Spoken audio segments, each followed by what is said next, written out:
Afternoon, ladies and gentlemen, and welcome to WIMSA's Tech Talk. My name is 𝗍𝗶𝗁. I'm the technical lead at WIMSA, and I'll be facilitating the session tonight along with 𝗧𝗲𝗁.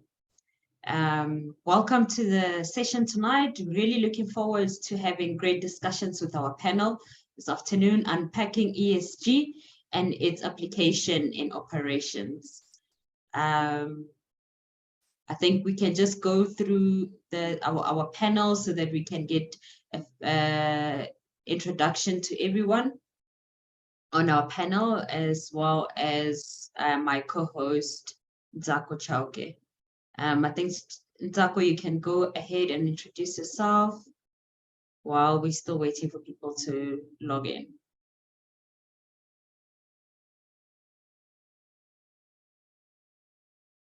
Evening, everyone. I think since you've already mentioned my name, it wouldn't make sense for me to say, hi, I am 𝗧𝗲𝗁. But anyway, this is 𝗧𝗲𝗁 from 𝗪𝗫, and I am in the subcommittee of the WIMSA Tech team, working with PT and Avela. So we can't wait to hear what you have to share with us today. And yeah, we're just looking to learn from each and every one of you, and to get to understand why there's ESG, why there's sustainability, why we have all of this in mining, and how does that get to help all of us. So we're just looking forward to learning this evening. And I think maybe the other thing that I should mention is that we're going to be having 4 speakers, and after every presentation or after every speaker, we'll take a few questions. So, and then at the end of the entire discussion, then if we still have more time, then we'll take even more questions. I hope that sounds fair. That sounds okay with everyone. PT, can I go ahead and introduce the first speaker? Yes, so you're absolutely right, 𝗧𝗲𝗁. So we'll allow our panel to share with us. We'll give some time for questions and answer after each panel member. And then at the end of the session, we'll then open up the table for some discussions as well. And I think we can dive right into it. 𝗧𝗲𝗁, you can go ahead and introduce our first speaker.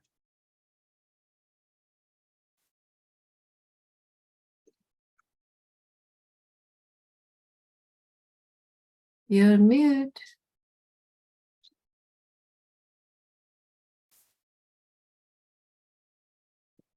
I'm back. Okay, so our first speaker of the day is Paula Ann Nowotny. So she's a senior associate at 𝗪𝗶𝗁, and she'll be talking about the history and evolution of ESG and its current understanding as a strategic management tool. So Paula Ann is an environmental regulatory and ESG advisory lawyer at Africa's leading full-service law firm, which is 𝗪𝗶𝗁, as I've mentioned. Beyond the full scope of environmental regulatory and compliance advice, her experience extends to advising clients on ESG-related impacts, risks, and opportunities, such as opening on dedicated environmental and climate change-related laws, advising in support of project development and strategic M&A activity, establishing governance systems and controls, and regulatory mapping. She recently also spent 6 months after their alliance at the alliance firm, Linklaters LLP, in London on a development secondment to their ESG team to learn about ESG developments in Global North. And with that being said, over to you, Paula Ann. Thanks, 𝗧𝗁𝗁. Evening, everyone. Thanks so much for having me today. Looking forward to some very exciting and engaging discussions. I do not have any slides. As a lawyer, we're not attuned to PowerPoint, so you will have to do with my words this evening. And I think the principal purpose of me being here today is just to set the scene for the rest of our conversation and our panelists, and really just touch on where exactly ESG came from and how it's evolved to what we know it as today. Hopefully everyone in the room knows what ESG stands for. It is environmental, social, and governance, and it's principally the three considerations or factors that inform how a company's operations impact on its internal and external environments. How we understand it today has very much evolved though. So to take it a little bit backwards, ESG is nothing new, and although it's blown onto the scene and it's taking everyone by storm and trying to understand the information overload practically that exists online, its roots are in the same foundations and principles that inform sustainable development, CSR, CSI, and everything that we know to be the triple bottom line. So your people, your planet, and your prosperity. So your economic, your environmental, your social, those are the impacts that we've always had to consider as corporate organizations operating in this space. But ESG has evolved so much today in that it has, as 𝗪𝗪𝗂 introduced in the topic, become a management tool. So to take it a little bit backwards, ESG started or was coined in 2004, and its roots come from the investment space. So it was first identified as a financial parameter or metric, which investment decision makers, so your asset managers, your other financial institutions, that they were now expected at that stage to consider when deciding how to make investment decisions in asset portfolios. And the whole principal driver around that was the understanding that a business's performance, especially long-term, can not only be informed by its financial returns on investment anymore. Given the globalized world that we live in, we now have to consider things like the external environment, the social indicators, and the governance parameters internally in making a decision as to whether a company will be sustainable in the future from an investment perspective. And that then brought this idea of resilience. So one of the key drivers or the key parameters of understanding what ESG is today is the principle that to be a resilient business operation in the future, you need to consider ESG, not only from an internal perspective, so how your company or your operations impacts the external ES and G environment, as well as the external looking inwards. So how does the environment, things like climate change, water scarcity, impractical waste management, how do those kinds of things impact your business internally and its future operations, as well as social, your employment workforce, your internal labor force, as well as your labor sending areas externally? How do these parameters affect how your business might perform? And this came to the idea or the fundamental framing of what we know to be financial performance indicators and non-financial performance indicators. And this is really where ESG evolved. So it's understanding how resilient and successful or sustainable your company is likely to be from an investment perspective when you also take into account these non-financial parameters. Given that we are no longer driven only by financial investment decision-making, and for purposes of today being mining sector participants, we get to where it's now understood to be a key strategic driver, or as we like to call it, a strategic management tool. So in order to be a truly resilient business in the future, one that achieves or sort of secures what we now know to be shared value as opposed to just shareholder value, we now have to identify strategic ESG goals and parameters as part of our corporate decision-making. And so this is why we deem it, or we see it now as a strategic management tool. It's evolved to the point where you can no longer operate in this environment, particularly in the jurisdictions that we work in Africa, sub-Saharan Africa and South Africa specifically, without acknowledging how these three factors interplay in your business operations. And so these things drive ideas like value beyond compliance. We all understand our legal obligations, and as a lawyer, that has been our principal role. And we manage risk from that perspective, and mines typically have been always driven by the need to comply with the black letter law as the first step. But the mining sector in South Africa has actually been one of the chief custodians of ESG and sustainable development because of the idea of the social license to operate. So our mining sector has been one of the easiest to convince on ESG. I'm sure a lot of you have seen all the naysayers in the media about why ESG is a farce or a fad or a trend. It isn't, and the mining sector has also been one of the first to realize some of the opportunities from taking ESG seriously. So when you identify ESG as a strategic management tool, you start to understand how your environmental impacts externally and internally frame your ESG strategies and goals, what your climate change mitigation plans need to look like, what your renewable energy investments need to look like, how you seek funding for those. And that's also driven then by international and stakeholder expectations. So without taking too much of the floor and that evolution of where we are in terms of strategy, and perhaps to frame the rest of the conversation, I would just say that potentially the three biggest drivers of ESG and why it's most important for us today is one, the fact that money talks. So its roots from the financial space mean that the money flows where the results are seen. And the whole idea of return on investment has now evolved to the idea of sustainable investments and resilient companies in the future. But we also have to look at the other driver of stakeholder expectations. So we've obviously evolved beyond the idea of shareholder capitalism to this idea of stakeholder capitalism. We now have a much broader base of stakeholders that we need to consider from a needs, wants, and information perspective. We have our communities in the mining sector, we have our investors, we have our parent companies who are also now being held liable for the actions or misactions that our operations have on the ground. And we have consumers. So our consumers, especially in the sort of woke era that we live in, have now placed greater expectations on companies to be more sustainable in their practices, to be more sustainable in the products they place on the market, and to actually be responsible for having a part to play in sort of fixing or achieving the United Nations Sustainable Development Goals, or, achieving or solving South Africa's socioeconomic developmental challenges and our environmental challenges. So those drivers inform how exactly we craft our ESG strategies and how we comply beyond black letter law to identify the key stakeholders that are impacted by our operations and how we meet their tangible needs, their socioeconomic development needs, as well as their information needs when it comes to performance reporting and ESG reporting.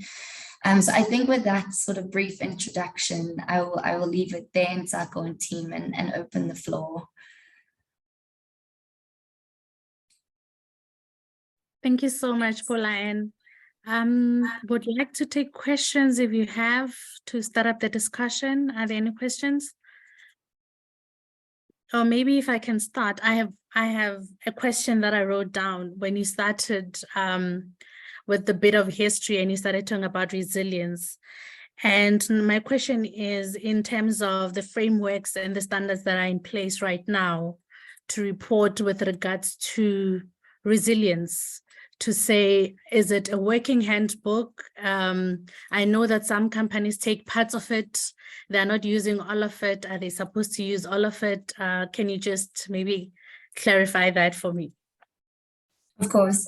Yeah, the ESG disclosure and reporting space has been one of the biggest areas at the moment when it comes to understanding compliance versus voluntary reporting. At the moment, South Africa doesn't have any hard laws around ESG disclosure and reporting holistically. We have our siloed reporting obligations when it comes to the E, like your greenhouse gas reporting, your water uses, your waste management practices. You have your social reporting obligations in terms of BEE targets, employment equity targets, etc.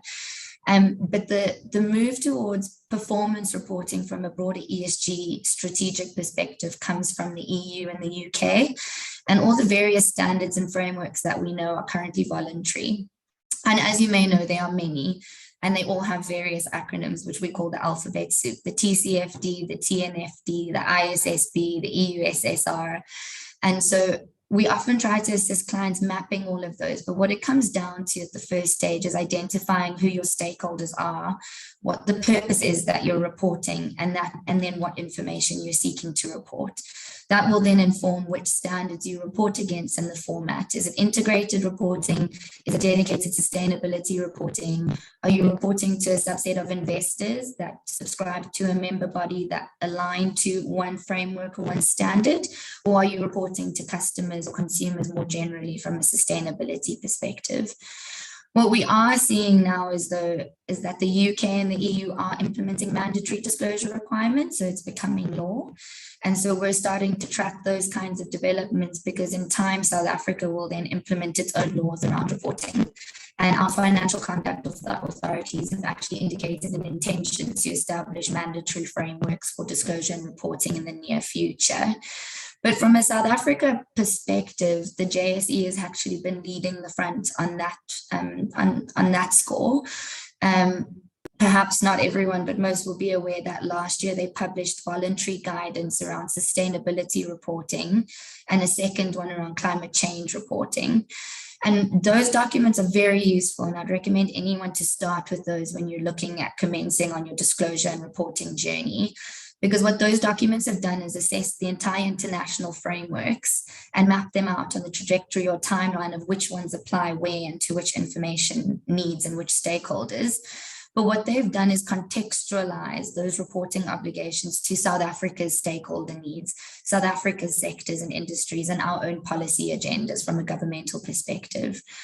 That framework is also still voluntary, forgive me, but they've encouraged all companies, whether listed with the JSE or not, whether small or big, to use that as a starting point on your journey and to inform your understanding of what ESG disclosure and reporting looks like and how it will evolve going forward. Thank you so much. That's a mouthful. Yeah, we've got a hand. I'm going to allow Tyru. Tyru, can go ahead. Hi, good afternoon, everybody. I'm wondering if you can hear me. Yes. Hi, can you hear me? Yes, you can hear Hi, me. good afternoon. Yeah. Thank you for the overview.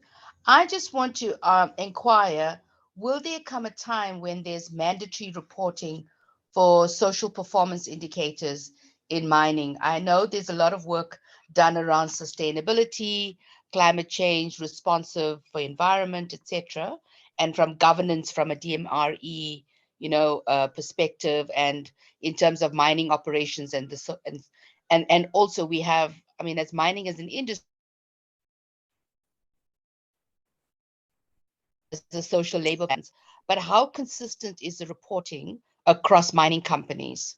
And as your speaker indicated, it's voluntary now. Will there come a time when it's for all companies to report on specific social performance indicators? Thank you. Thanks, Theory. Perhaps any of the other panelists might have some insight from a practical perspective. From a legal perspective, it's hard to say. We haven't seen anything of the sort from a proposal point of view, but given the way that the international markets are moving on disclosures and reporting, it is expected that at some point in the future it will come, just because these are information needs that varying stakeholders require, and that SLPs won't be the only framework or parameter against which to assess social performance in future. So, I mean, one example is human rights due diligence. Internationally, that's become or will soon become law in the EU, and that sets out an entire framework around reporting on human rights impacts and the mitigation measures implemented at a company and operational level, both from corporate governance, both quantitative and qualitative, and throughout the entire supply chain. So we imagine that that kind of information and reporting obligation will come at some point in future, but it also depends on the government's policy agendas at the moment. As you may know, we're currently focused on climate change. We've just established our just transition that's been adopted, the framework.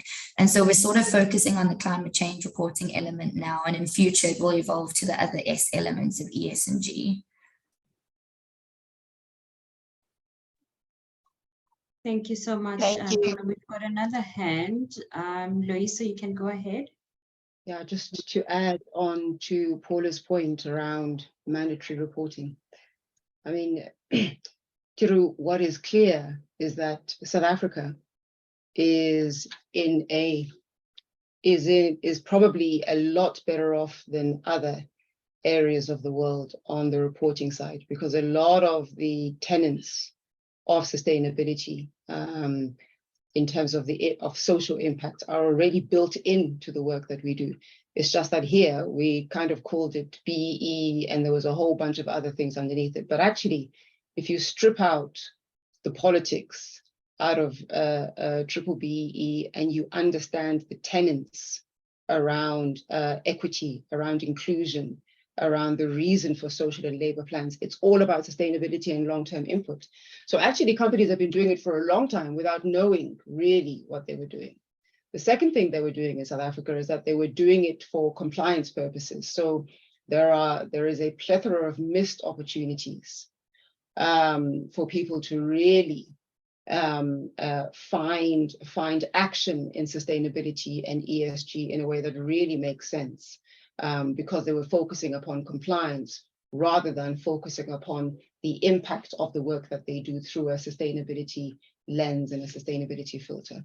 So my personal view is that in South Africa, it is already legislated. It is a very short step from what they currently have to do to declaring that. They already declare a lot of that within the integrated annual reports. In other areas of jurisdiction, I share Paula's view as well. I see similar trends coming out of Australasia, in particular on focus on indigenous people and the impact. The same thing could be said coming out of the Americas. The same thing could be said coming out of Europe. Europe has moved first in the kind of non-financial disclosure work through the European Union. But what you'll see is that very close behind, Canada and the US will follow. And then, you know, everybody else on the other side will pick up later on. It will come. It's a question of form more than whether it's going to happen or not. Thanks.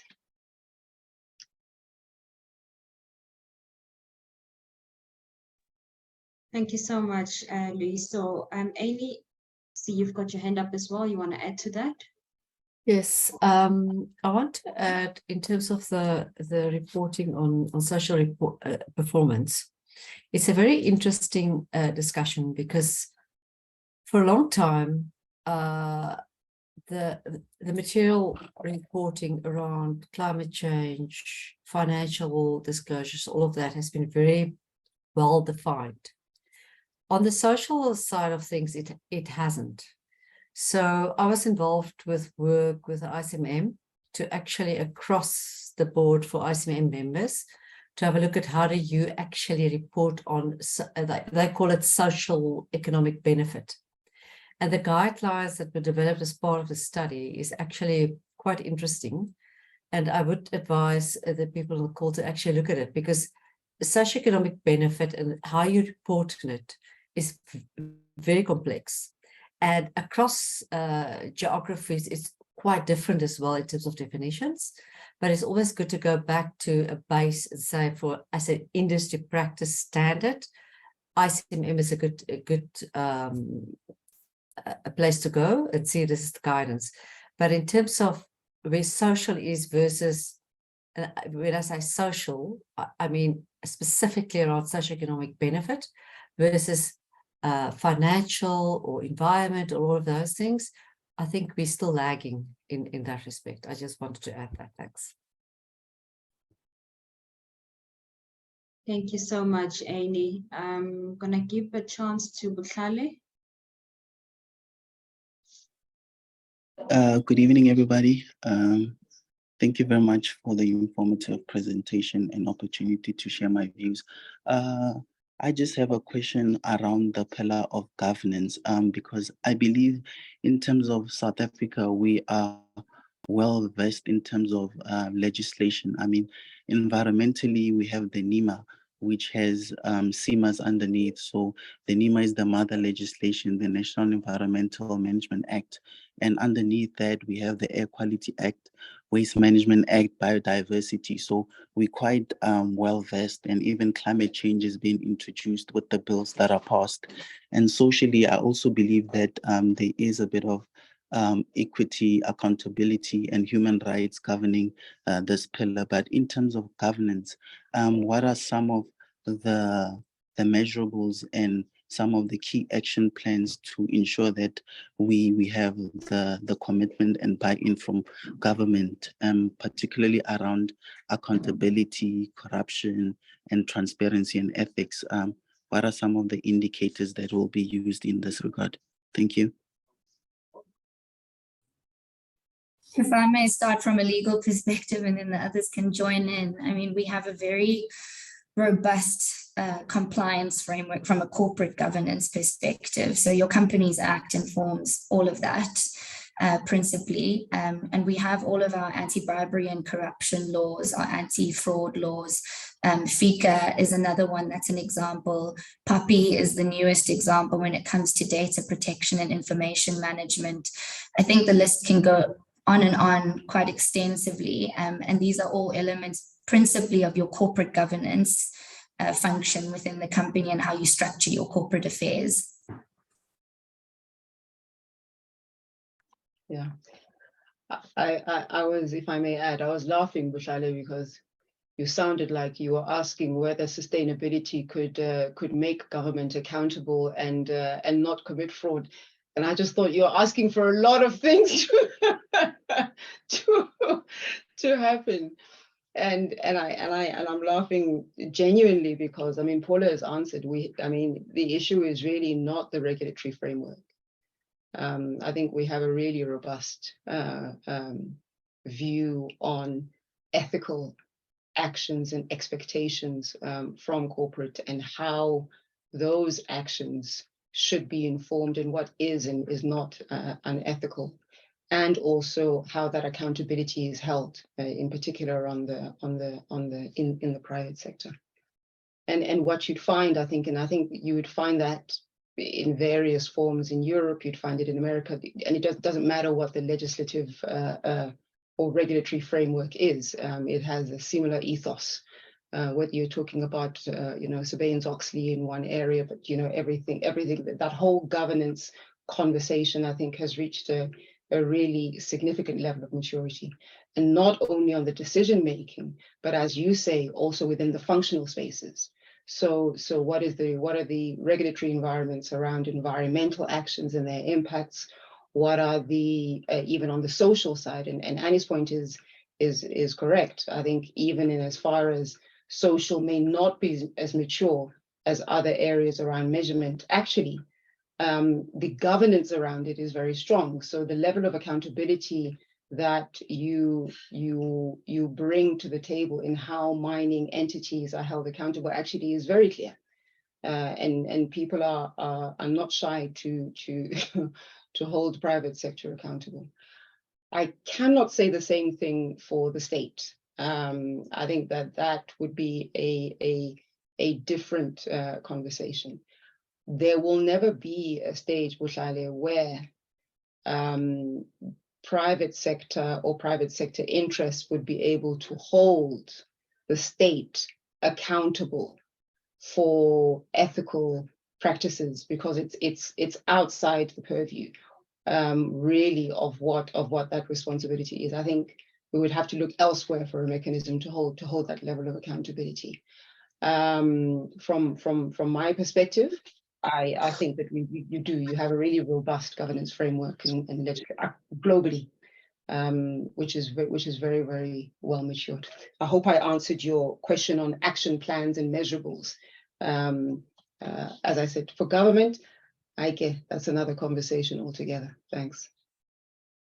No, Yusuf, I can just add on that point because I find it very interesting, but stakeholder activism and NGOs are actually finding the biggest voice in terms of the accountability push in this space. And especially from an ESG and sustainability perspective, it's actually expanded the scope of what good corporate governance looks like.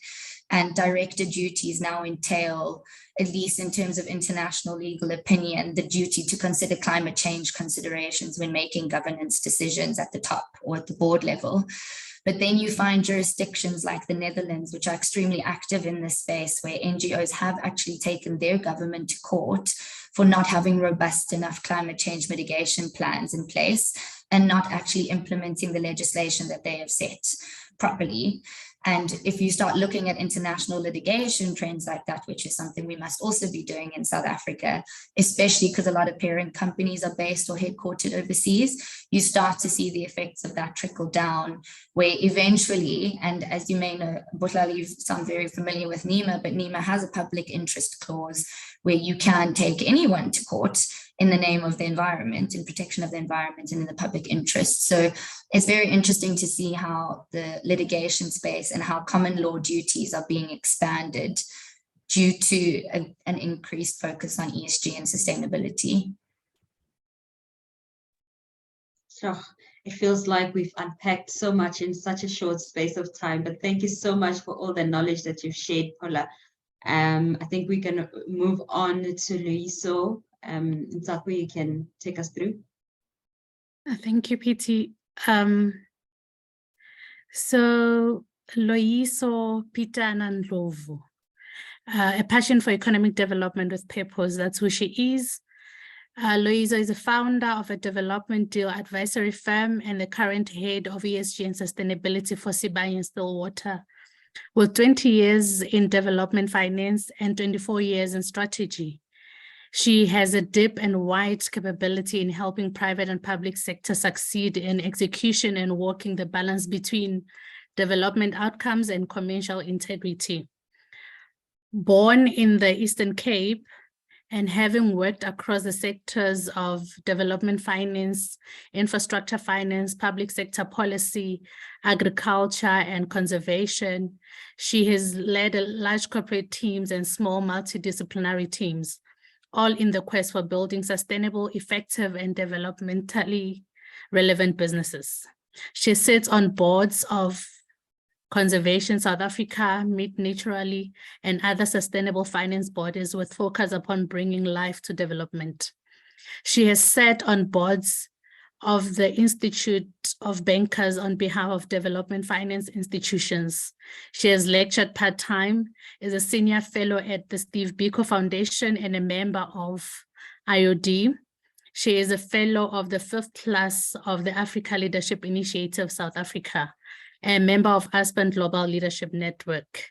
And Loyiso will be talking to us today about sustainability in action, illusion or reality. Over to you, Loyiso. Thanks, Nsako. I don't know who that was, by the way. That didn't sound anything like me, but yeah. It is you, it is you. Gosh, thank you very much. So I had a bit of a presentation to share, but actually, given where the discussion really started beautifully, Paula, I'm actually going to just really shorten what I was going to discuss because you've covered a lot of the basics really well. So thank you for that. So what I thought I would do is maybe to share with colleagues a little bit about maybe how this whole sustainability conversation finds flavor in mining entities. I think it's always easy. Sorry, Loyiso, I don't think we're seeing your slides. We're seeing a different screen. Oh, really? What are you seeing there? Your desktop. Oh, you're seeing the beauty of my desktop. All right, let me try again. Sorry about that. Can you see it now? Yes. Okay, great. So I thought what I would do is to maybe share with you a little bit about kind of how we at 𝗪𝗪𝗔 have really thought about how do you find sustainability and how do you put it into action and what does it mean? We've had a really great discussion about the environment part and what it means, good discussion about social and about governance. The question is, how does all of this come together? Paula talked to you earlier on about this concept of resilience and how when all of those E, S, and G came together, really what it meant was that it was a call to organizations to start building resilience within their systems, to start building resilience within their thinking in order to be able to build this ultimate sustainability outcome that we were all looking at. And so one of the things that we've done in 𝗪𝗪𝗔, and I really just want you to kind of focus on the kind of 4 left-hand areas and what it translates into, is that we've said that, look, there are 4 areas of work. at a very practical level that need to be undertaken. One is that we want to embed human rights and ethics inside and outside the organization as a theme. That means we don't differentiate between human rights to people outside the organization, nor do we differentiate between human rights inside in terms of labor. How they find itself is very different, but it sits on a continuum. The second thing has been about developing a climate change resilient business. And there again, this concept of resilience, of making deliberate decisions that have the ability to be able to withstand not only climate resilience, but the economic volatility that comes along with the work that we do as an as extractive industry players. The third one is entrenching long-term economic sustainability. So again, talking to the responsibility we hold as economic players to not only contribute economically in the short term with jobs, but to make sure that there is a long-term outcome that comes out of our investments. And of course, data. And I know that Marita will talk a lot later about the importance of data and decision-making. And in fact, the underlying integrity that is now being placed in data, because where data is incorrect, people go to jail. And that's what really Paula was saying to you. When you hear about concepts such as greenwashing, when you hear about people that have made public declarations that are incorrect, then you understand that it is not only a nice to have, but actually the liability, there is a legal liability that comes across that. So if you then look at those 4 areas on a continuum and you say, so what does this mean for me? And how does this find expression in the mining area? So this is something that I always like to use. If you were to look at a landscape and you were to say, so what areas within a landscape would sustainability be touching? GISTM is about tailings management. It is about a set of standards and a philosophy and a group of principles that determine how tailings need to be built structurally, need to be monitored, need to be built in a way that is away from communities. And if they are in close proximity to communities, very specific guidelines about engagement to communities. And all of you would know of recent dam issues in South Africa. It would also talk about the nature footprint, right? So you go from tailings treatment, from water use, by the way, within tailings, to communities, to social.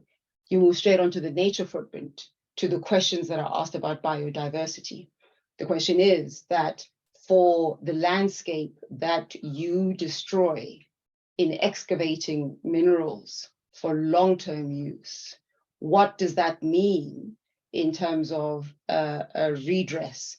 And the redress is not only to the land, but is also around the biodiversity ecosystem and a clear understanding of what you are putting back in to nature in order to be able to leave something in balance. So whilst at a discipline level, that's very much about biodiversity and about environmental impact. Actually, it's about people, because to a large extent, a lot of the conversations about nature are not conversations about, they're not green conversations.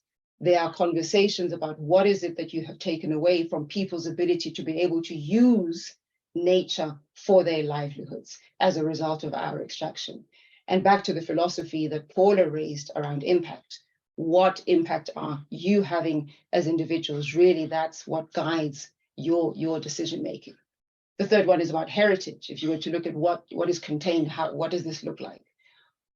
As we make choices to extract, whether it's open pit or deep, we do make specific choices to move specific pieces of land and agitate the land itself. Now, for specific areas, that becomes a cultural issue. I was, for the past 3 days, in a conference in Brisbane, And part of what they do in Australia before you start any meeting is to honor the land where you are in a very specific and direct way by the indigenous Australians. And that ability to honor land, in as much as you have utilized the land, gives credibility to the ownership of heritage, and understanding that heritage is part of what you are building going forward for sustainability purposes. Energy also sits within the sustainability space. And nobody needs to say anything about load shedding in South Africa, but what I can tell you is that what load shedding has done is to completely refocus people on alternative energy, and really force us to understand that we cannot rely upon a resource that is finite for provision of our energy sources going forward. And if that's the case, then what does that mean? The same applies for us as an extractive industry player. As we continue to mine minerals, and as we continue to provide minerals for the green economies, by the way, so minerals really that are designed to also move forward with sustainability, it all requires energy. And the question is, as a mining player, there are energy projects which all of us are running with, whether they are solar powered plants, whether they are wind powered, but it becomes part of the sustainability portfolio.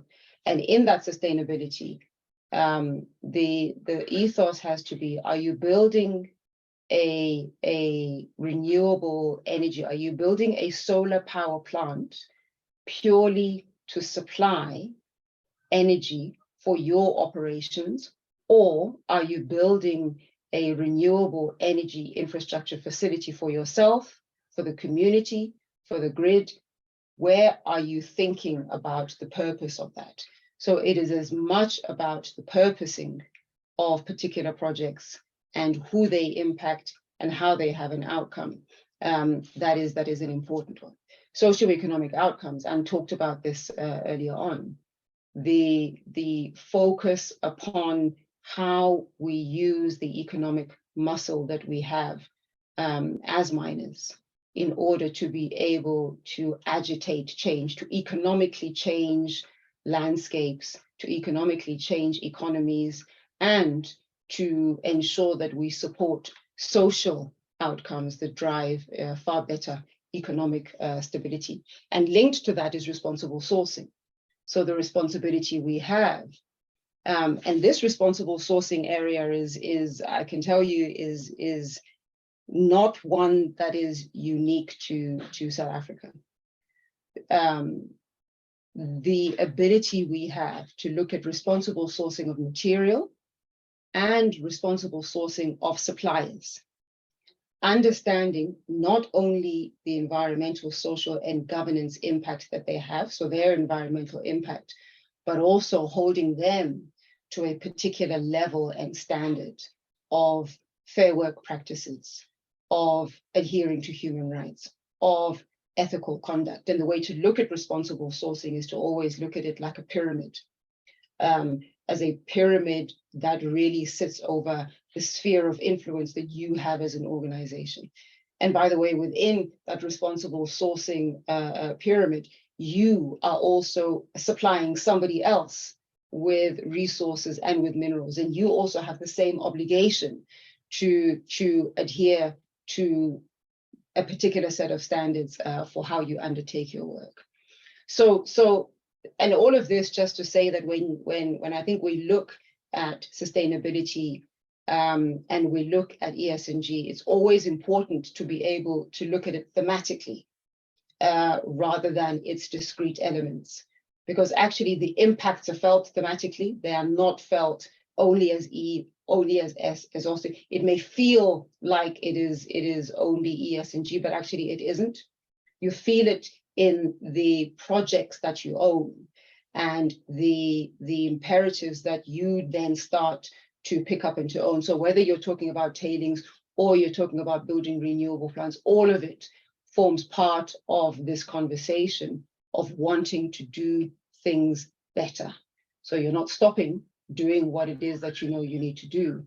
What you're really doing is doing things better with the resources that you have available. And that's my story. I think that there are opportunities everywhere for sustainability and ESG to find itself and to find its face in a way that does not feel like you are dealing with a sideline event, but actually is part of your day-to-day decisions and your day-to-day making. The only thing I really wanted to say is, I often get asked, by the way, is like, so how does somebody join sustainability, and what did you do in order to be able to get there, and what does that mean? What is this sustainability thing? The other thing that I also found is that when I joined 𝗪𝗂𝗰, I don't come from a mining background, and when I joined 𝗪𝗂𝗰, people used to say to me, so what do you do? I said, I'm a miner. So very, very proudly used to just tell everybody I'm a miner, which just gave everybody complete heart attacks coming from conservation to the mining area. But I grew up in the Eastern Cape, as I said earlier on. And growing up in the Eastern Cape gives you and in any rural area, gives you a very real sense of inequity, yeah. And what happens when you have very little, and who gets impacted the most when you have very little, and also what happens when you have a lot. And it's not something that you think about until you're out of the situation. Because in the Eastern Cape, when you don't have water, not having water is an issue, and it's an issue today. So I am unlikely in the Eastern Cape to make a decision about wanting to implement an environmental solution if that environmental solution doesn't save my fundamental need, which is to have water today.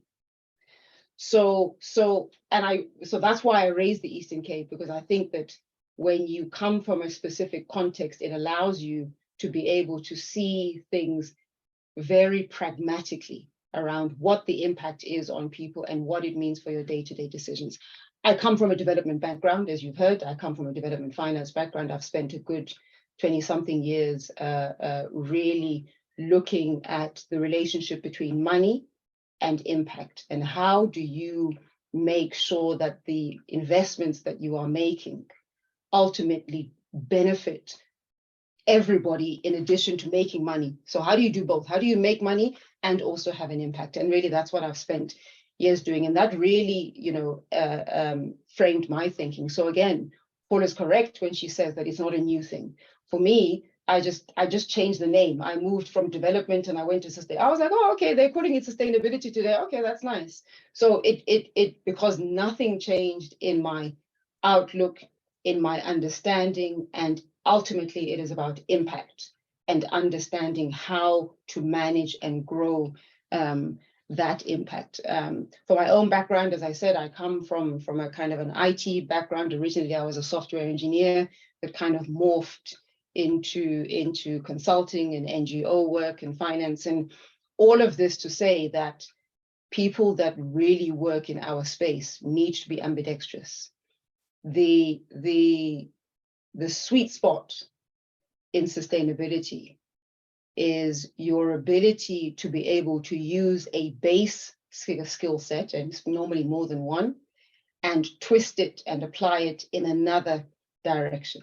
And what you'll find is that a lot of us have got about 3 or so different disciplines on top of each other, because that's just the nature of the space. It's your ability to think very, very differently under traditional kind of functional areas. And yeah, and I hope that that's something that is valuable for colleagues. Thanks, Nsako. I'm done. Thank you so much, Loyiso. That was a mouthful. Maybe just to dive into it, one question from my side. In terms of how would you then link the resilience in ESG with the concept of disaster management? I know you mentioned the issue of the tailings and the dam issues. So how would you then link the two? Very, very easily done properly, not so easily when the government structures or institutional structures are not in place. So for me, there is resilience that you need to build into the decision making in us as extractive industry players. Part of that says we have to understand when we build tailings, and we have to understand the full scope of the risk that each tailings structure is exposed to. Part of that risk is the risk that something will go wrong. If it goes wrong, who is impacted the most? So to your point around disaster management, the responsibility that we hold as extractive industry players is in implementing mitigating actions around disaster management. We have to get involved in not only saying that this is what can potentially go wrong when you model the outflows and who are the communities and how many people are there, but it is then having strong relationships in the communities, and in South Africa's case, in the municipalities, to be able to strengthen their disaster management capability. And a practical example, 𝗪𝗪𝗻, is that in places where there are strong and robust institutional structures, back to Butlale's point around the state in all of its forms, where the state is active and is strong, actually what they have is strong disaster management capability. It makes it a lot easier then for us as extractive industry players to be able to go to government and to say, listen, we're building this dam. By that time, by the way, they already would have held us accountable for what are the possible risks associated with building a dam in a specific place. And it becomes a collaboration between the extractive industry players in the mine and the municipality in how disasters should be dealt with, including extraction, including cleanup, including alternative mechanisms and how to deal with liabilities. In the ordinary course of events, that's what would happen. In South Africa, the case is slightly different. A lot of our areas, and I don't need to preach to the converted, you know that municipalities do not have the capability for disaster management at all. And to the extent that they don't have issues for disaster management, in fact, they allocate very, very little money to disaster management. So as a result, actually mining entities are the ones that need to take on that responsibility, because you can't choose to not take it on because you don't think it's your responsibility. It will become your responsibility by the time there's a tailings issue. So for me, there's a very, very clear link between any failures that we have and disaster management. And the same would also apply, by the way, in respect of climatic events as a result of our mining activity. So to the extent that we agitate the land, where we may introduce weaknesses within the geological systems, then of course means that we also need to be very clear around the responsibility that we hold for strengthening disaster management within our areas of work. So for me, it's got to be done. I don't think that there is a question about whether disaster management belongs to us or it doesn't. Of course it does. It just would help if there was a better, possibly counterparty to be able to work with to strengthen that. I hope that answers your question.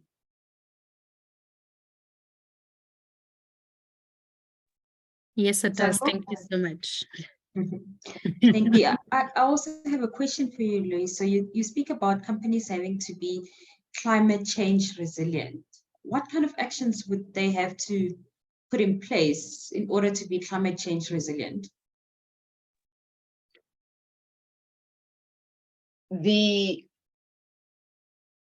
view we took, and I'm going to talk from 𝗪𝗪𝗻's perspective, and I'm not saying 𝗪𝗪𝗻, well, I am in a sense, but you know, the view we took was that the resilience actually has to permeate as a decision-making philosophy all the way through the organization.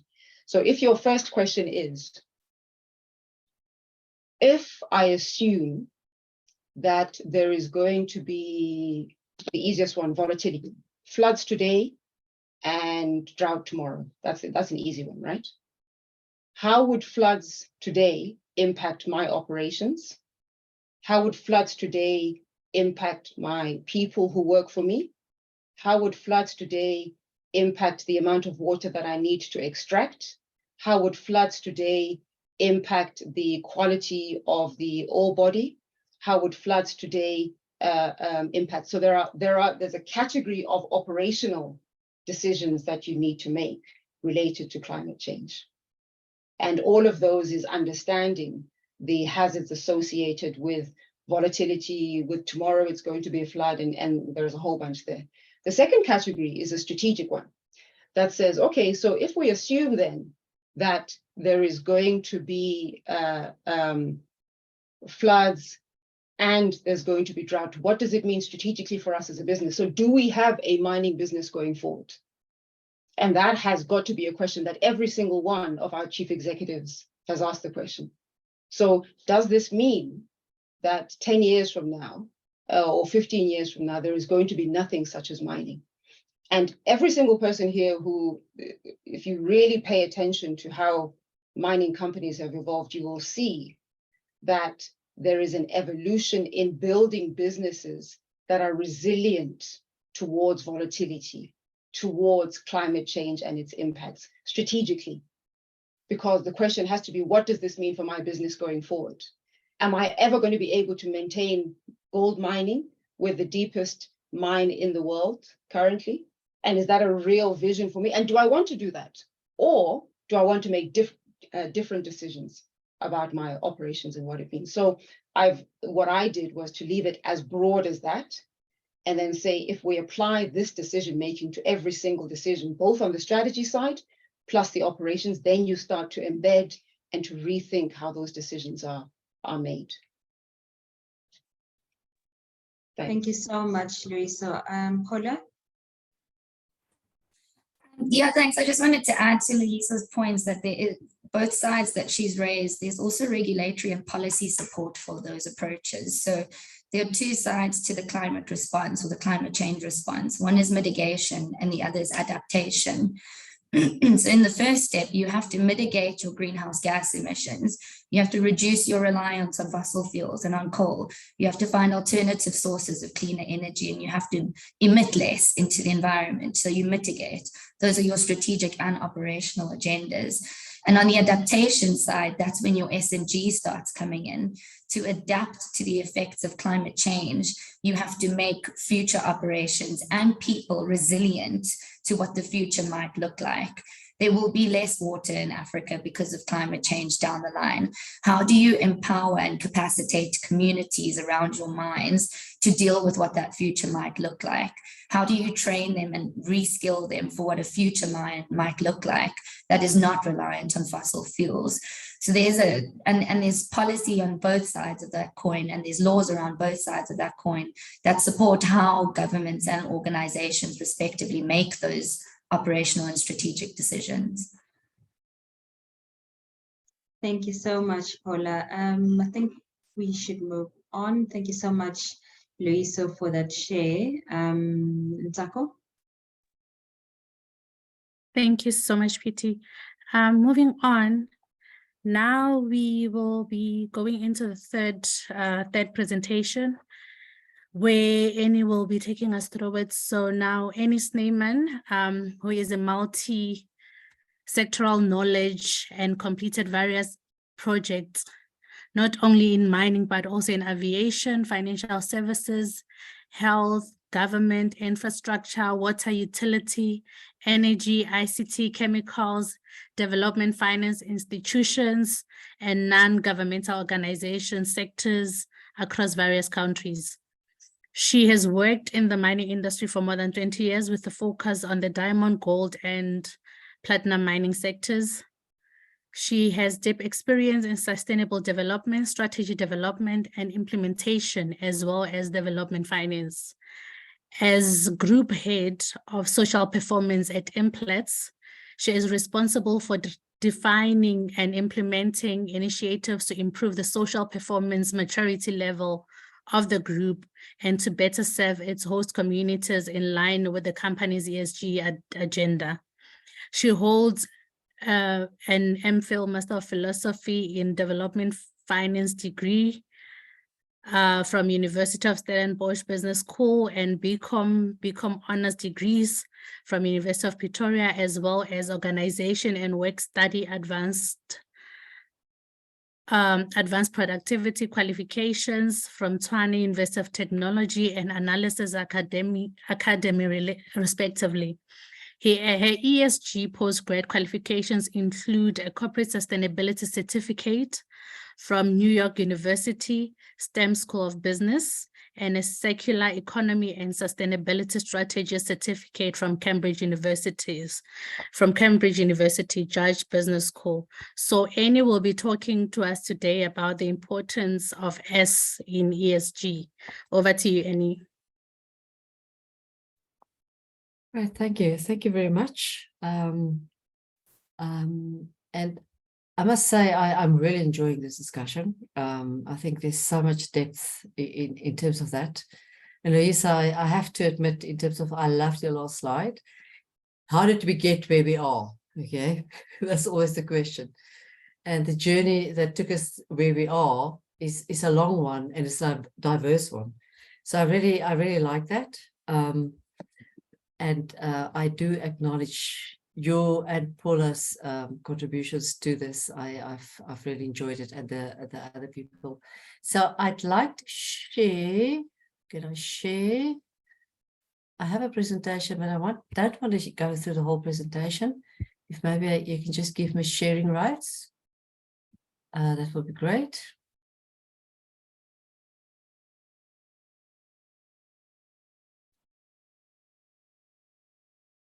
You should be able to share now, Annie. Okay, let's try again. Okay, here we go. Fantastic. Okay, I have a long presentation, and I'm not going to go through the long presentation. I am cognizant of time.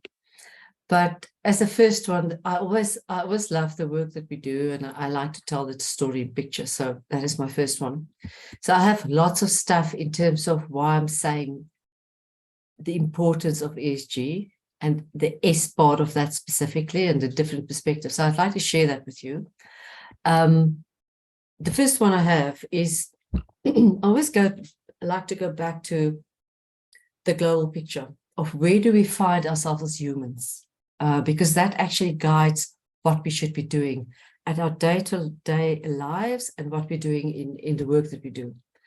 So I know with the WEF, the World Economic Forum, they have the different maps in terms of the risk maps and where we sit at the different quadrants. You know, is it high, is it low, is it medium?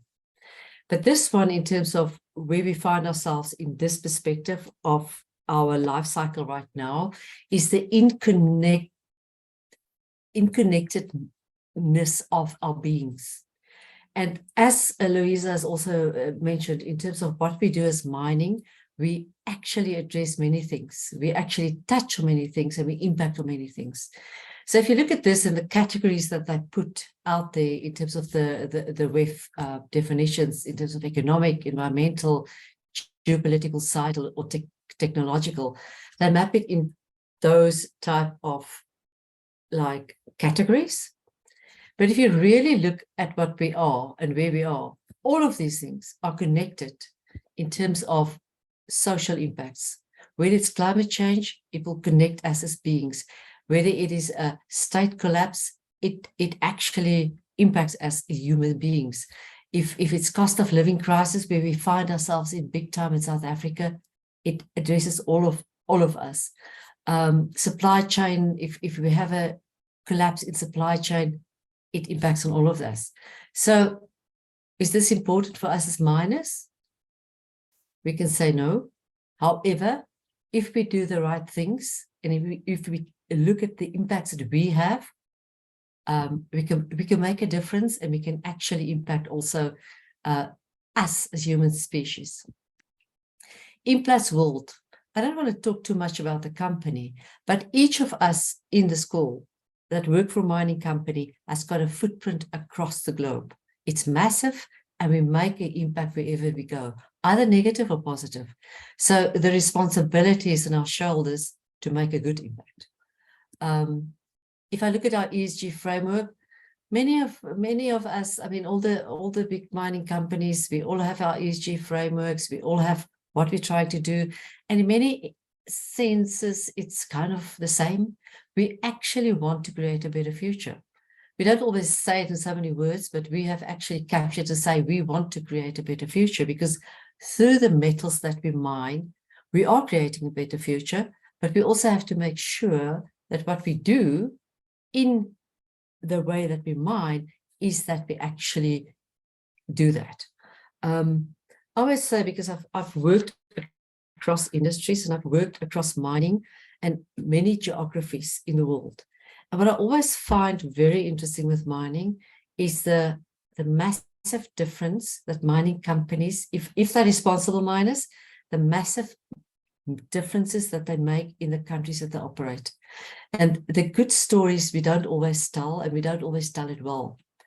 And I think the responsibility as mining companies is that we have to tell it better and actually measure the impact better. For the purpose of this discussion, I have focused on the mining communities. Obviously, social has got a broader scope. It includes everything around health and safety, stakeholder engagement, customer custodianship, employees, and human rights. So for this discussion specifically, because mining communities are very close to my heart, and I've worked in communities since I was 20, and I've seen the poverty levels and how things are shifting, and how things can be better if we do things right. Obviously, we align with the ICMM principle 9 on social performance. And often, I think it's important to always go back to the definition of what is it that we do as an industry across the globe, and how do we contribute to change. And I actually love this definition of the ICMM. We contribute across the social, economic, institutional development of countries and communities. And that is the big responsibility that we carry, that we have to do well. I always like to say as well, so the social side of all the developmental aspects that I've worked in, I think is the most complex and broad landscape that we find ourselves in. And it's never a straight line. It's not like you build, you sink a shaft. It's technical. Yes, it's complex. It's technical, but there are certain things you do it. As soon as you start working with people, there are many other things that you have to consider. And for us, as working in the social space, this is the landscape that we need to consider. And this is just our landscape. Every mining company has got its own. But the complexity of the landscape is broad and it's deep. And if we get it right, we can make very good impacts. Also for us, what we have tried to do is we always go back to how do we support the SDGs? And that's that's really a complex matter, because I often find, because I've done consulting across different industries and tried to connect SDGs to what you do in your sustainability strategy, sometimes there's lip service to it. But if you really dig deep and you look at SDGs and the sub-targets within SDG, that's where you then make a connection to your country, to your continent, and to the world. And that's what we're trying to do. It's not always easy, but that's what we're trying to do, and link it to targets that's clearly defined and that we're driving. That, of course, is also an interesting one, because you have, in the different geographies that you operate in, you have different nuances and you have different developmental requirements and needs. So if you're a global company, and I think, as you can attest to, Loisa, for Sibanye as well, you work across the globe, so you have to bring it all together, but you still have to be relevant to your local constituents, as well as your geographies that you operate in, as well as your investors and your other stakeholders. This is just a window of our 6-month window. And we always try and summarize what have we actually done. And again, in terms of our focus areas, we say, okay, how many people have we reached? What did we actually do in our programs? How many learners did we reach? How many SMEs did we reach? In terms of our infrastructure, what did we do? And the other day, I actually did a calculation around just in terms of South Africa. Since our SLP started in 2008 till now, just in South Africa, we spent more than 12 billion rand on our communities. It's a lot of money. And the question is often asked to us, why are people around the mines still living in poverty? And that's a question we are actually grappling with every day, because we've spent the money. We know we can actually account for it. And that's just on SLPs, never mind the other work that we do. So it's always, how do we tell the story and how do we contribute? And one of the conclusions that we've come to is also, if you want to make a difference at a bigger scale, you have to work in partnership with other entities as well as mining houses. So, and that's my last slide really. I always say, imagine as we as a collective in the mining industry can support our mining industries, communities, and we actually solve this problem that we see in front of us, because this is a global problem, and globally we can actually have that reach. So I'll end it there in terms of any questions or comments that you have. Thanks.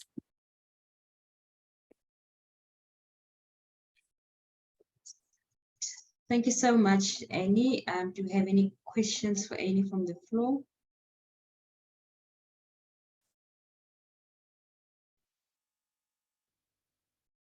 You're very fortunate, Annie. It looks like you don't have very complicated questions coming your way. But thank you so much for your share and for your contribution as well from Implant's point of view, what you guys do for communities around you. You've spent the money, and I'm sure that the results are definitely there as well. We cannot heal the world in one day, definitely, but every step that we take does definitely count. So thank you so much for your share. I think we'll then move on to, oh, we've got a question in the chat. I'm just gonna quickly go to the chat before we move on. We've got a question. Can Annie please expand on data-driven systems? Okay, so to me, and that is interesting. I'm not just going to talk around that from an Implant's perspective. I'm going to talk to that in general around a sustainability perspective. What I found, because I have been working in the space, in the sustainability space specifically, since around the early 2000s. And what I found over time is that data is not always available in this space to make decisions the way we should. Having said that, if you look at what we're dealing with across the ESG landscape, and I've actually done a business case for sustainability for a big mining house, not the current one I'm working for, but as a consultant for another one. And what I've found is what we have in sustainability and the work that we do across the ESG landscape, it amounts to about 70% of your expenditure. Okay. I think the ultimate test for sustainability is for any company to be sustainable. Because if you're not sustainable, you cannot maintain everything else that you need to do. So linking that to the question around data-driven systems is we often lack decision-making, and we actually lack proper data. And that's one of the things, and I think it's across the mining industry. Fortunately, on the environmental side of things, there's been a lot of other mechanisms that force mining companies to do things in terms of data, like the CDPs, the WDPs, now the TFCDs, all of those things forced it. On the financial side of things, in terms of the financial requirements of reporting, it forced the company to actually look at it. On the social side of things, it's not always well embedded in companies. Yes, we can tell the number of employees that we have. We can tell how much we've spent on training, or how much we've spent on communities. But I think where we really have a challenge is to actually tell the story of impact. And because we do not have the data systems that actually can tell the story of impact, we struggle. Because we're busy in a phase, for instance, we again linking it back to SDGs and the way that they measure that in terms of input, output, outcome, impact. If you want to do that, you need data. If you want to do that, you need data over time. And I think as a mining industry, and also the work that I was involved in with the ICMM, it's not readily available. And as an industry, we can't always tell the story well. So yeah, I'm very happy to see that we are going to have a speaker that's going to talk about that. And maybe they can help us with all of this. Thanks. Thank you, Annie. We're just cognizant of time, so we'll move on to Marita. Nsako. Thank you, PT. So they say save the best for last. So Marita Erasmus is a seasoned professional with over 20 years of experience in developing, implementing, and reporting social compliance and social performance strategies. In 2009, she was a founding member of Managing Transformation Solutions, MTS, a specialist consulting firm that led the field in automating data management processes and protocols by developing cloud-based social compliance management solutions.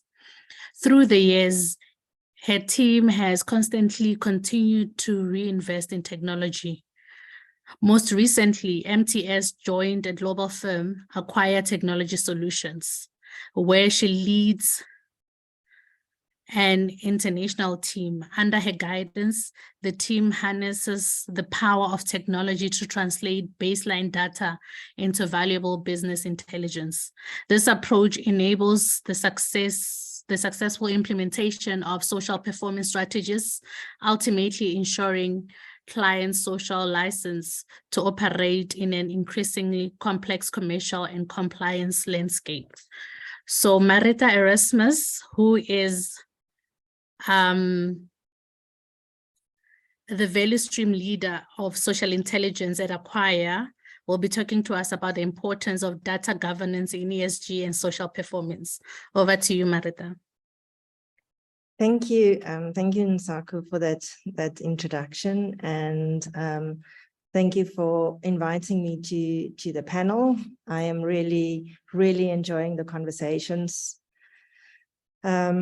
You know, and I think what important conversations are we having tonight, you know, across the board of ESG and implementation, and then bringing us to really the heart of decision making, being within data and data governance. Let me share my screen, and I'm also just going to take us very quickly through a short presentation. Am I sharing the presentation?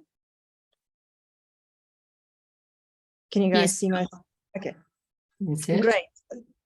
Yeah. So yeah, who is 𝗪𝗪? 𝗪𝗪 is well known in the industry as a geoscientific information management company. In 2018, they joined 𝗪𝗂 Software, and they started to expand the information management solutions to now include environmental data as well as social performance data, most recently last year. And we specialize in developing information management solutions that can help our customers make good business decisions using data assets that they can trust. And it's all about viewing data as an asset and not just as something that lives in an ERP system somewhere. You know, it's really valuing your data as an asset. And we work with the world's leading organizations to help them manage their data in smarter and more streamlined ways. You know, we find that there's a lot of, can I call it gold left in your data that's never been mined, because people don't understand what value their data is, because it's not viewed as an asset. But I'm going to talk a little bit more about that quickly.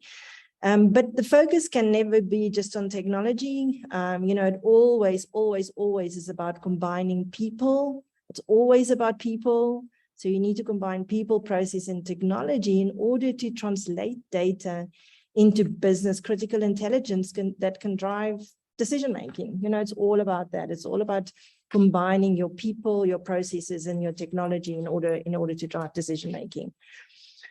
So we find, within the ESG framework, from our perspective, there's 4 key elements within it that guides the elements within the ESG framework. It's about transparency, and what does transparency really mean? If you think about transparency, it is about accurate and complete data sets that are readily available. Can you find your data? Do you know what it means? Do you understand what your report means? Do you know how the information is made up in your report? If you look at your report, that you did last year, do you know who the people are? Is there any transparency in the data and in your reporting? How long does it take you to compile a report? It all brings us back to the data and the accessibility of the data, and your trust in the quality of your data. If we then move on to accountability, what is accountability about? Accountability is about disclosure and accountable leadership. If we think about leadership and accountable leadership, we have to talk about defined vision statements and responsibility and priority. If there is no vision statement, or it starts from the top of your leadership is not putting the frameworks in place, they don't have the roles and responsibilities in place to deliver on your ESG framework, and priority is not assigned to the different implementation initiatives, and priority being, is there resources, people, time, money assigned to your framework, and does it live on the agendas of senior management? That's really what accountability is all about. And understanding, what are you measuring and why you're measuring, or are you just ticking boxes? Are you really accountable? Do you really understand what you measure? Do you understand why you're measuring it? And are you measuring things in order to drive decision-making? Are you using it as a strategic tool, or is it just a report? And the more difficult it is to access your data, the more it's just going to be a report, a backward-looking exercise rather than a strategic decision-making driving exercise. This brings us to credibility. What is credibility all about? Credibility is the result of transparent communication and accountable leadership. That's really the bottom line, is it not? But we can only be accountable and transparent if we understand what we are reporting and how our reports are made up, and if we trust our data.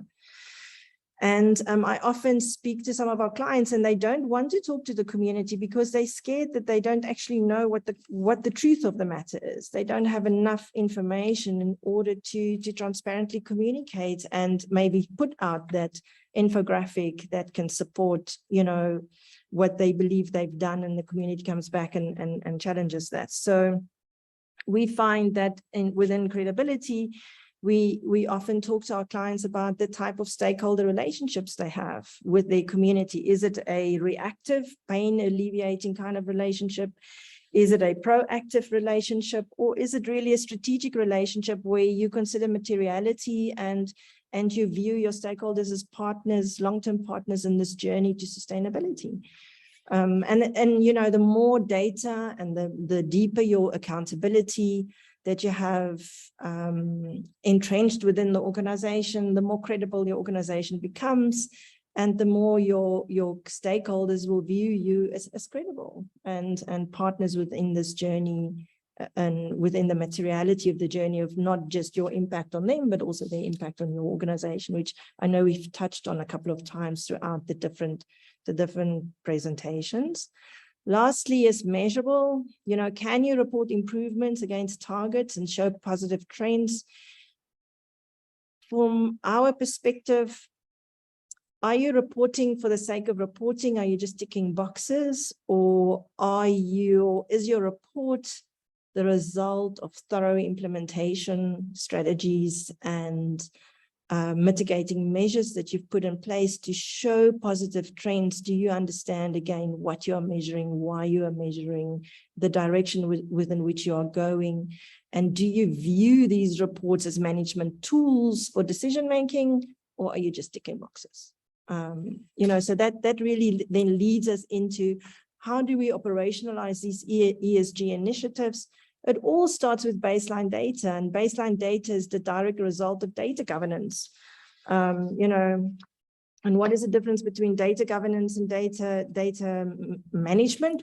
I'll touch on it quickly just now again, but your baseline data is really what informs your strategy. If your baseline data turns into intelligence, it can inform strategy, it can inform mitigating measures, it can assist you with implementation, and good implementation, as I measured, leads to reporting. So reporting is an outcome of implementation. It's not an objective in itself. And I'm always concerned that when there's a very deep compliance mindset in an organization, they might be oriented towards reporting, which is backward looking, rather than implementation and strategy, which is forward looking. And again, just touching on what are those risks associated with the lack of data governance. Louisa touched on that as well, and within the stakeholder economy, there's far more pressure on reporting. And if you don't understand your data, or you're not transparent in your reporting, it's got significant risks for an operation today. And within South Africa, we have to report using the same baseline data to various different regulatory authorities, including a wide range of stakeholders, internal and external. So it becomes really, really important that to have thorough data governance processes in place within your organization in order to mitigate any potential reputational loss or the risk of litigation, or even cost inefficiencies. I mean, I can only ask, and I know we've got many clients in industry, how long does it take you to pull up, some of our clients take 3-4 months to draw up all of the reports, various reports.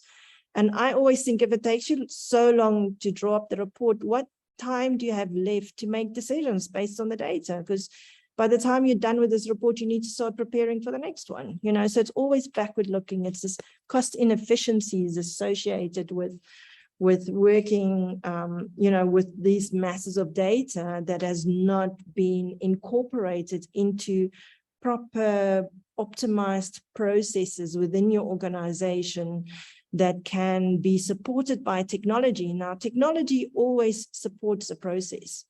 Technology cannot drive a process. Most often, technology will expose lack of process.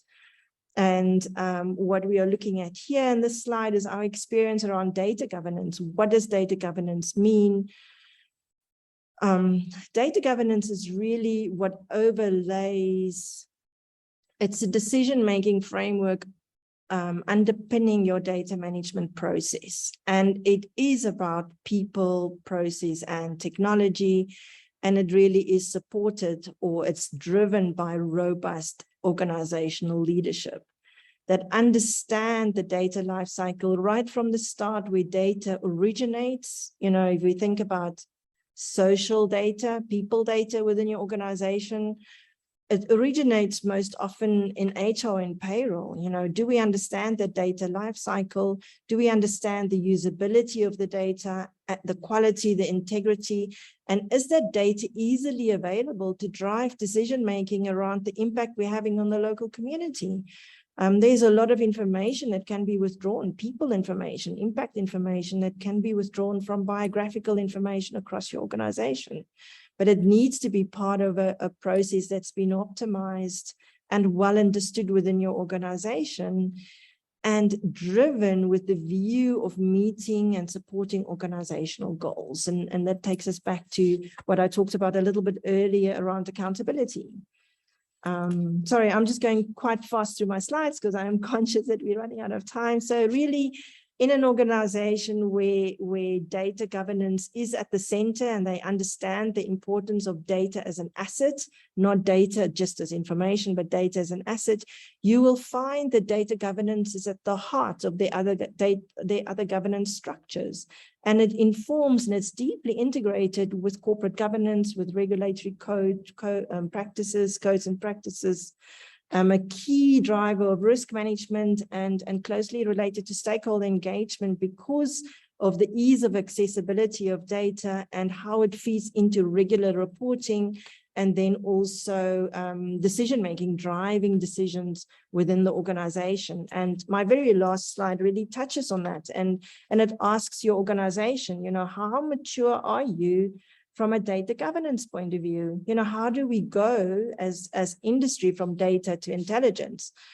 And we find there's kind of three broad phases. I mean, there's many different ways in which you can look at data governance and the different phases and processes within data governance, but just to simplify it for the purposes of this conversation, you can look at it, organizations that look at data as information. You know, these organizations, they are on various levels of awareness of the value of their data. Their processes might be fairly defined. Data governance is acknowledged as a need, but data is only viewed as information. You store records, you gather information, you've got a database somewhere that stores information about your workforce, about your organization, about your procurement, and all the rest of it. Slightly more mature operation, which I think most of mining sits in now. When we started this journey in 2009, most of the mining industry was not that mature with their data management processes, but I think we have matured into more of a transactional environment where data assets are proactively managed, people understand their roles, it's well defined, implementation is happening through it, and the data has become more transactional. So now we report to it, we use it maybe in management report, it informs some decision-making within our organization, but it's a very transactional viewpoint with our data.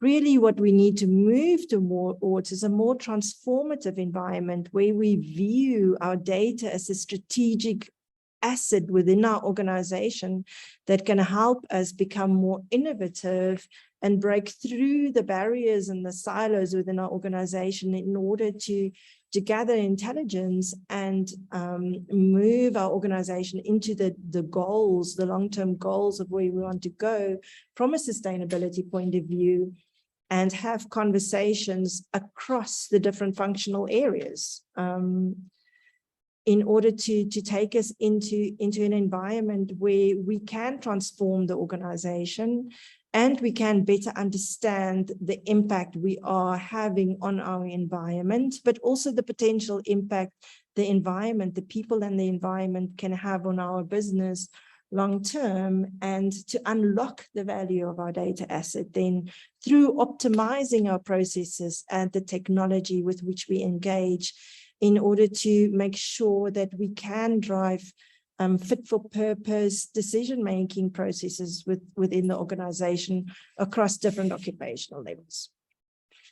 So that really, in a very quick nutshell, is what 𝗪𝗪 is all about, and our role within, and how we see technology playing a critical role within moving organizations forward, turning their baseline data into intelligence for future decision-making. Thank you very much. That was a lot in a very short space of time, because I do believe that we've run out of time. But you guys are welcome to reach out and maybe join 𝗪𝗪 through our newsletter if you wanted to learn more. Thank you so much, Marita. And thanks to 𝗪𝗪 for also sponsoring the event. We learned quite a lot about data and how to utilize data within our systems. But I'd like to open the floor for general questions.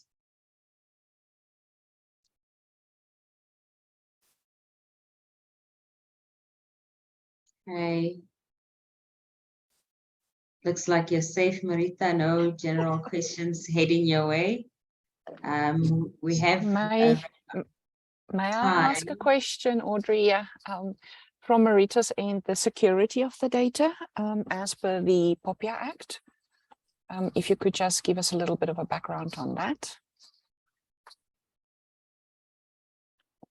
I think data security elements are, often your greatest, and I'm just talking in general, your greatest risk to data security is users. People not following data security protocols in terms of sharing passwords or having passwords that's easily hacked.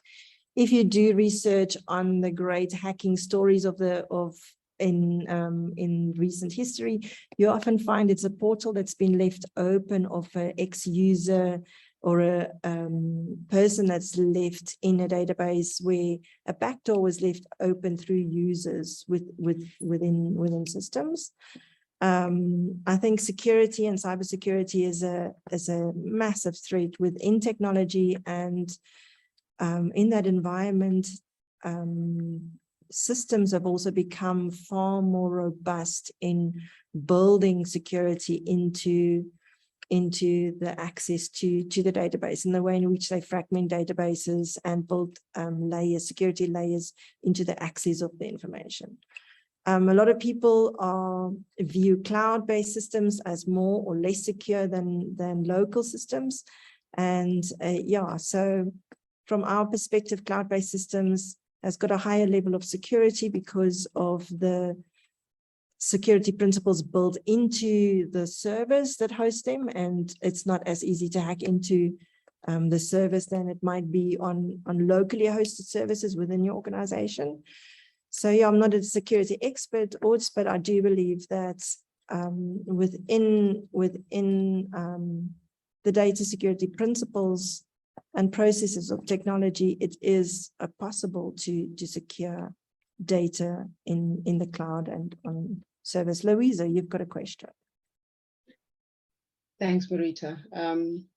It wasn't a question, but perhaps more of a how I've always seen data showing up in my space in a way that people can really understand.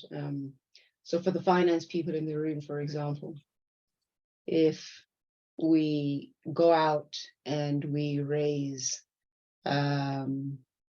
convertible finance or finance that is somehow attracts a lesser interest rate, a lot of the underlying data, if I go out and I raise a bond for water, I want to now look at water infrastructure, and the financiers agree to give 𝗪𝗪-Stillwater money in return for reducing water.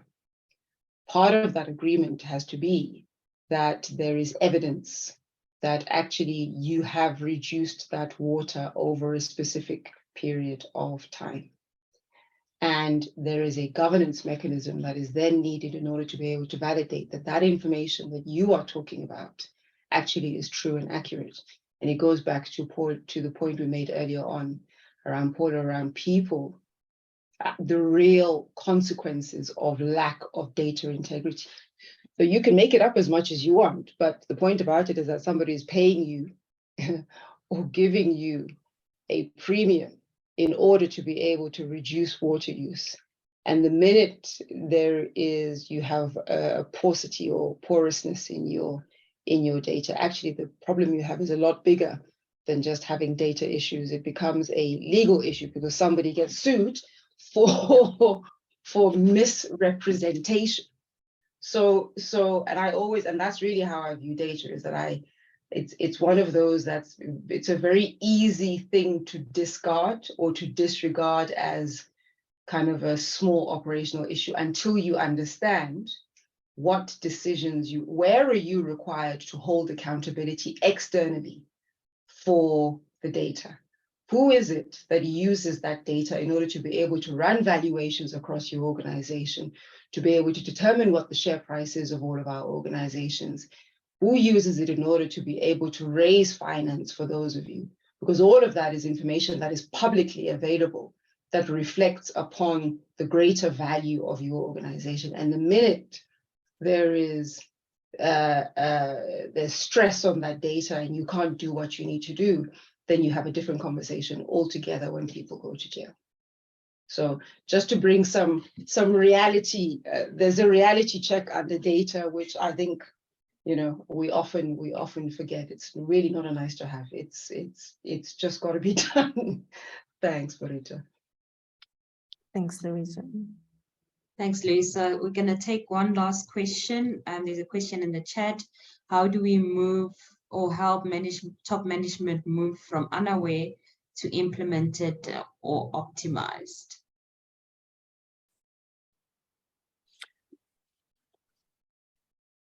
How do we help management move from unaware to implemented and optimized? I think it depends on this, the starting point. You know, the question has got many different answers, and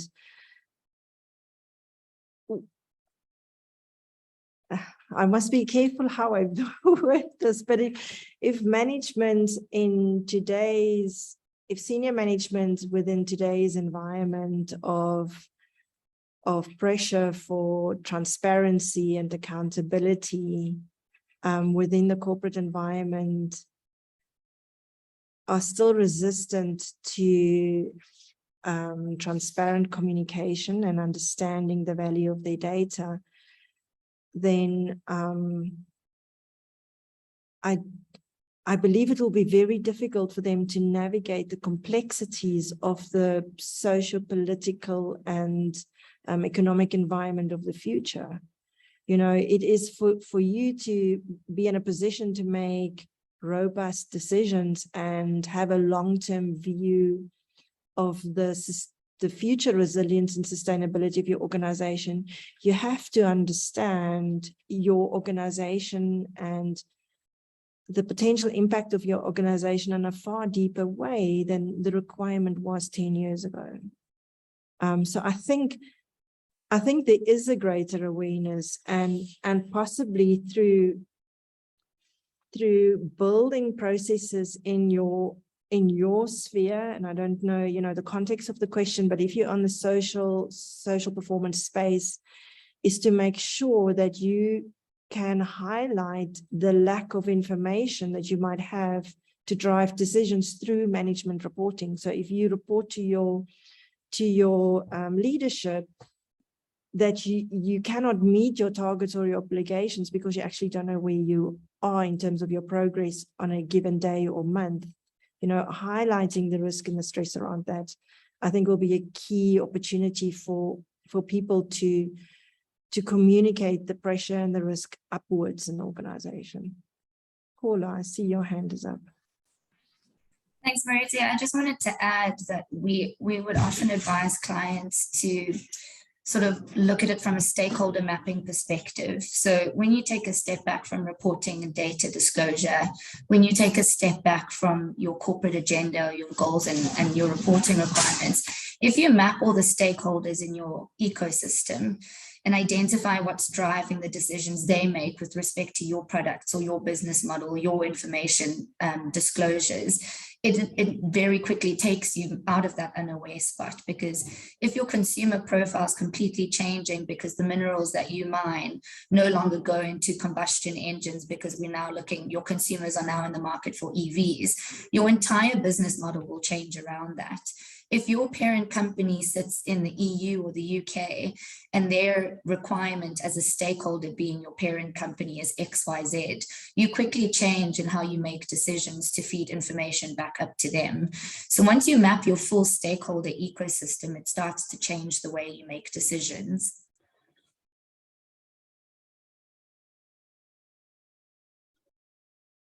Oh, thank you so much for unpacking that for us, Paula.